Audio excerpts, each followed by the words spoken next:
Du 7 au 17 décembre, retrouvez vos artisans professionnels d'ici au Salon des métiers d'art du Québec. Des milliers d'objets de création uniques et éco-responsables au cœur du Palais des Congrès de Montréal. Activités pour petits et grands. Retrouvez l'art d'ici au Salon des métiers d'art du Québec. Billetterie et détails sur matière.ca. Bonjour à toutes, bonjour à tous. Je suis Julien Sylvestre, directeur général au Conseil des métiers d'art du Québec. Bienvenue en direct du Salon des métiers d'art du 7 au 17 décembre au Palais des Congrès de Montréal. On est très heureux de vous accueillir. Venez voir plus de 200 artisans, 215 artisans, artisanes qui viennent vous présenter leur travail. Et aujourd'hui, au Studio Métiers d'art, où on parle des métiers d'art autrement, on reçoit Sophie Cousineau, qui est céramiste. Bonjour Sophie. Bonjour. Alors Sophie, on va parler dans quelques minutes du parcours éco-responsabilité sur lequel a travaillé le Conseil des métiers d'art et l'École des entrepreneurs. Mais peut-être avant ça, veux-tu nous parler un petit peu de ta pratique? Tu es céramiste. D'abord, comment es-tu devenue céramiste? Oui, donc j'ai gradué de l'École de céramique Bon Secours l'année dernière, donc ça fait 1 an et demi que j'ai terminé. Et donc j'ai fait un retour aux études après une carrière en sciences notamment. Donc c'est ça, je suis revenue puis j'ai fondé une compagnie céramique Fissot Cousineau, donc jeu de mots avec mon prénom. Nom de famille. Donc, ouais, c'est ça. Je suis plongée là-dedans, puis j'aime beaucoup ça depuis 7 ans. Donc, on s'est parlé un peu tantôt, puis tu me disais que tu aimais ça, avoir les mains dans la matière, puis c'est vraiment au-delà de la recherche elle-même, là, il y a quelque chose de charnel, il y a une relation charnelle aussi. Oh oui, c'est d'avoir les mains, comme on dit, avoir les pieds sur terre, puis les mains dans la terre. Donc, c'est vraiment une sensation qui est unique. Il faut aimer avoir les mains sales, les ongles courts, tout ça, mais c'est vraiment de toucher à ça, c'est aussi une sensation de toucher, mais on le voit, on le sent, il y a vraiment comme tous les sens qui sont inclus puis quand on travaille l'argile. Donc, c'est vraiment quelque chose que j'aime beaucoup. Puis, alors, tu as une production qui est très colorée. Qu'est-ce qui t'inspire dans ton travail? Où est-ce que tu vas chercher les idées pour produire? Bien, moi, je suis quelqu'un qui aime juste les couleurs en général, donc, et le rouge en particulier. Puis le rouge, historiquement, c'est une couleur qui est très difficile à travailler en céramique parce qu'avant, c'était très toxique. C'est pour ça qu'on n'en retrouve pas beaucoup. Je pense qu'il y a quelque chose qui est resté accroché avec la toxicité. Mais moi, c'est ça. Il fallait que mon but ultime, quand j'ai commencé le cours, c'était de faire une glaçure rouge mate. Et c'est une des choses les plus difficiles à faire en céramique. Mais j'aime les défis, donc c'est ce que je suis arrivée à faire, entre autres. Donc, c'est ça. C'est vraiment... je trouve que la couleur, ça met de la vie dans le quotidien. Puis quand on boit dans son café le matin, dans une belle tasse rouge ou jaune ou bleue, ben, je trouve que ça éveille les sens. La journée part beaucoup mieux. La journée part bien. Absolument. Alors, c'est un bon exemple, la question de la teinture, de la toxicité, parce qu'on va se parler aujourd'hui notamment des enjeux d'éco-responsabilité dans les différentes pratiques en métier d'art. C'est certainement un des secteurs où où l'ensemble des intervenants ont une attention particulière.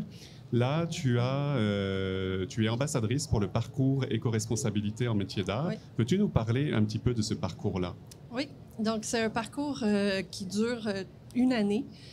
Donc, on a commencé en juin cet été. C'est un parcours qui inclut différents ateliers, différentes rencontres entre notre groupe. On est à peu près une dizaine de participants et des intervenants dans le milieu reliés à l'éco-responsabilité, l'économie circulaire, tous ces concepts-là qui sont reliés à avoir une entreprise qui est plus durable et ayant le moins d'impact possible sur l'environnement. Donc, on a eu, des rencontres pendant l'été. Ça se passe par quelques blocs durant l'année. Et on a aussi un cheminement, un suivi particulier. Donc, on a une quinzaine d'heures qu'on peut avoir avec différents intervenants pour nous aider à améliorer notre pratique selon les objectifs qu'on veut poursuivre. Oui. Donc, c'est vraiment comme on appelle ça, une communauté de pratique. où tu peux échanger avec d'autres artisans. Puis vous avez aussi des rencontres avec certains professionnels. Est-ce que tu veux peut-être nous dire qui sont un peu les artisans qui sont là, quel profil ils ont, puis quel est le profil des professionnels aussi? Oui. Dans ma cohorte, en fait, on est plusieurs céramistes. Je pense qu'on est 4 ou 5, incluant quelqu'un qui travaille à l'école de céramique Bon Secours pour améliorer les pratiques dès la formation. Moi, j'ai des pratiques que j'ai amenées des pratiques éco-responsables que j'ai apportées, mais d'un bagage que j'avais avant. Fait que pour moi, recycler l'eau que j'utilise pour moins en envoyer dans les conduits. Donc, je fais décanter mon eau avec laquelle je travaille. J'utilise les restants pour arroser mes plantes, par exemple. Donc, je fais plein de choses comme ça, mais en plus, en partageant avec d'autres, on a aussi des joailliers, un ébéniste, quelqu'un qui travaille la laine, le coton. Donc, on a lutin des forêts qui sont ici, d'ailleurs. Oui, absolument. Donc, c'est ça, on a beaucoup... Ça permet de partager différents aspects auxquels on n'aurait pas nécessairement pensé. Donc, ça approfondit plus que ce qu'on connaît, mais aussi, ça nous apprend différentes choses, donc différents intervenants. Ouais. Donc, chaque artisan, peu importe sa pratique, est en mesure d'aller chercher de nouvelles pratiques en éco-responsabilité. Puis, du côté des professionnels qui vous accompagnent ou que vous avez l'occasion de rencontrer, quel est leur profil à eux? Oui, donc il y a des gens qui travaillent en environnement, donc qui sont spécialisés pour accompagner les entreprises pour améliorer leurs pratiques. Donc, il y a j'oublie les noms, mais Elio, je crois, entre autres. Et donc, ils sont en collaboration avec l'École des entrepreneurs du Québec et pour nous permettre selon ce qu'on décide de travailler, parce que c'est vraiment un choix personnel, mais qui peuvent nous accompagner, par exemple, pour une certification en éco-responsabilité, parce qu'on sait que de plus en plus, ça va être demandé aussi d'avoir ces aspects-là dans notre pratique, puis d'avoir des moyens de pas juste le dire, mais de concrètement le prouver qu'on fait ces choses-là. Donc, il y a des certifications qui existent, donc ils peuvent nous aider là-dedans si c'est ce qu'on souhaite faire. Donc. Parfait. Puis donc, j'ai compris, c'est un parcours dans le fond avec différentes étapes. Donc, vous avez des moments de rencontre, puis des moments où vous décantez un peu tout ça, là, c'est ça? Oui, c'est ça. On a eu, quand ça a débuté le lancement en juin, on a eu quelques semaines d'affilée où on avait des rencontres soit par Zoom ou on en a eu en présentiel aussi en septembre. Donc, il y a eu des petits blocs comme ça. Et entre-temps, ben oui, comme on dit, ça nous permet de choisir quel aspect on veut travailler avec la personne qui nous accompagne. Et nous, en fait, l'accompagnateur va nous mettre en lien avec différentes personnes qui peuvent nous aider selon les objectifs. Ouais. Oui, tout à fait. Est-ce que tu as un exemple de pratique ou de discussion que tu as eue dans le cadre de ce parcours-là? Et puis, tu t'es dit, ah oui, ça, je peux implanter ça chez nous. Oui, en fait, ma collègue des lutins de la forêt, par exemple, elle va planter des arbres pour chaque... je pense que c'est 3 arbres qu'elle plante pour chacun des petits jouets, des petits lutins qu'elle vend. Donc, ça, c'est quelque chose qui peut être fait, puis que j'avais déjà entendu parler, mais je ne connaissais pas. Donc, ça, c'est un des trucs. Entre céramistes aussi, on s'est parlé de différents aspects. Quelqu'un qui... moi, j'avais entendu qu'on pouvait... Parce que dans une des techniques qu'on a, c'est le moulage. Donc, on utilise le plâtre. Et le plâtre, c'est une matière une fois que c'est terminé, on ne peut pas rien faire avec. J'avais trouvé une entreprise sur la Rive-Sud, par exemple, qui recyclait le plâtre. Donc ça, j'ai pu partager aussi avec d'autres qui ne connaissaient pas. Donc, c'est vraiment de pouvoir d'être moins seul dans le développement de nos pratiques parce que quand on est tout seul dans l'atelier, on ne pense pas à tout. Donc, d'avoir cette période-là où on peut échanger et discuter... spécifiquement, notamment sur cet enjeu-là. Ouais. Ça, c'est vraiment une caractéristique en métier d'art. L'artisan qui est seul chez lui, qui travaille, et donc l'esprit de communauté est vraiment extrêmement développé justement pour contrer ça. Ça crée des liens aussi qui sont très forts. Oui, tout à fait. Intéressant. Donc, je comprends que vous travaillez vraiment sur l'ensemble de la chaîne création, recherche, production, diffusion. Donc, vous allez chercher des trucs dans tous les aspects. Donc, il y a une chose, je ne sais pas si je l'ai mentionné tantôt, mais il y a l'aspect économie circulaire aussi, où donc on part d'un aspect de notre production, par exemple la matière première dans notre cas en céramique, où on collabore dans le fond avec des grandes industries qui vont faire l'extraction minière de plusieurs. Et quand on parle, par exemple, dans une glaçure, il peut y avoir 6 à 7 ingrédients. Donc, c'est 6 à 7 compagnies différentes. Donc, de s'assurer que ces gens-là aient une pratique aussi éco-responsable, c'est pas évident. Donc, c'est un travail de longue haleine de travailler là-dessus. Puis là, je suis en train de perdre le fil de ce que je disais. C'est parfait, on a du temps, tout va bien. C'est bon. Est-ce que, parce que je discutais avec un artisan qui travaille le verre, et alors notamment sur l'accès à la matière, c'est des fois parfois un enjeu.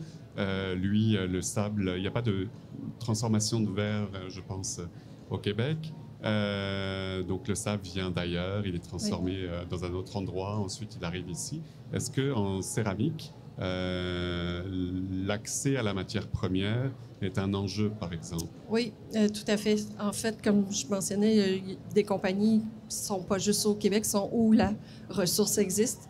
Donc, par exemple, j'ai fait une recherche cette année parce que j'ai trouvé un nouveau composant. Donc là, il faut aller voir l'industrie, comment elle travaille. Puis bon, j'ai pu voir, selon le site web, je ne suis pas allée, c'était en Ohio, je crois. Donc la compagnie extrait l'argile du sol et après ça, a des étapes de remettre le sol en état pour les générations futures. Donc ça fait partie du processus. Donc quand j'ai su ça, j'étais comme, OK, bon, il y en a qui ont quand même certaines vues environnementales, donc d'éco-responsabilité. Donc ça, c'est rassurant. Mais oui, au Québec, on n'a pas beaucoup d'argiles qui sont... on a un certain type d'argile qui s'appelle la faïence, qu'on va retrouver surtout en Gaspésie, mais ça ne rentre pas dans la composition de tous les types d'argile. Donc, c'est sûr qu'on essaie de trouver les choses les plus proches possibles. Au Canada, on a quand même beaucoup de distributeurs. En Alberta, ils ont des choses, mais il faut aller un petit peu plus loin que juste le Québec. Mais on essaie, c'est sûr, de faire ce qu'on peut dans cet environnement-là. Ben oui, tout à fait. Donc, un parcours éco-responsabilité qui dure 1 an. Vous êtes à peu près à mi-parcours. Oui. Ça va être quoi? Connais-tu un peu les prochaines étapes là, dans les 6 prochains mois? Ça va être surtout de travailler les aspects qu'on a choisi de travailler. Dans mon cas, c'est encore à réfléchir. J'ai mes rencontres en janvier avec mon conseiller. Donc, ça va être surtout... Moi, j'aimerais travailler l'aspect qualité de l'air. Donc, quand on fait les cuissons de nos argiles, nos glaçures, c'est sûr que c'est des métaux, c'est des... Puis j'aimerais ça comprendre un peu plus quel est mon impact à ce niveau-là. C'est pas évident parce qu'il faut avoir des machineries ou des trucs spéciaux. Donc, je vais essayer de voir ce que je peux faire de ce côté-là. Je sais pas où ça va me mener, mais peut-être faire des associations avec des chercheurs à l'université ou des trucs comme ça. Donc, c'est vers ça que je vais essayer d'aller pour diversifier un peu parce j'ai d'autres collègues qui vont regarder d'autres aspects. Donc, moi, c'est ce que j'aimerais explorer. Super. Puis, donc, j'imagine qu'en étant céramiste, tu as une communauté de céramistes pas trop loin de toi, mais donc là, ça te permet aussi d'aller voir vers d'autres types de savoir-faire. Oui. Excellent. On est au Salon des métiers d'art. C'est la période des fêtes. C'est bientôt Noël. Qu'est-ce qu'on peut te souhaiter pour la prochaine année? Que tout continue à bien aller, puis que je puisse continuer à vivre de ce métier-là, parce que c'est quelque chose, pour moi, c'est un deuxième métier, puis de pouvoir... C'est nouveau, c'est sûr, il faut se faire connaître, donc il y a plein de choses. Donc, de continuer à ce que ça aille bien dans cette direction-là, puis de continuer de progresser. Ben oui, absolument. Sophie Cousineau, céramiste que vous pouvez retrouver au Salon des métiers d'art jusqu'au 17 décembre, au Palais des Congrès de Montréal, également sur ton site Internet. Oui. Puis, nous, on vous attend avec une communauté d'artisans, d'artisanes, avec des savoir-faire exceptionnels. Alors, venez à leur rencontre, venez écouter leurs histoires et les encourager également en achetant des produits locaux, durables, qui encouragent l'économie régionale et qui sont éco-responsables. C'est vraiment un enjeu tout à fait transversal dans ce secteur-là. Alors, merci infiniment d'avoir été avec nous. Merci beaucoup, Sophie. Un plaisir. Et très belle journée à tous. Merci.